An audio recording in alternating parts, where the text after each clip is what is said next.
Okay. Now, ano ba yung sunod? Talaga ba?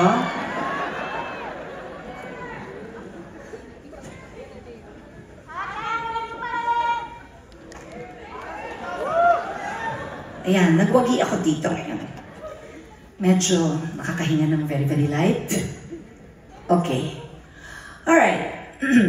As I said earlier kanina that some of the songs you might not be familiar with, but actually, nung nag-ano kami, parang survey ba yan? Di ba may sarili kaming survey? Parang maraming nag-request ng song na to. And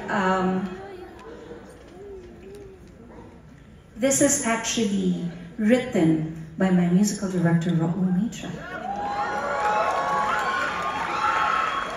Hindi to laging naggagawa ng kanta, but whenever he does, silang dalawa ng kapatid ko, it's always so beautiful. So, I hope you will get familiarized with this song. This is for all of you.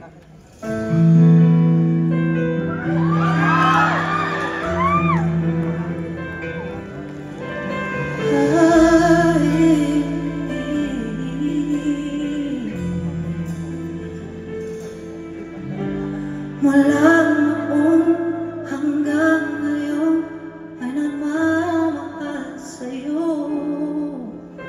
Sabihin mo at gagawin anumang naisin mo, at di mo mapansin ang aking damdamin sa panakit.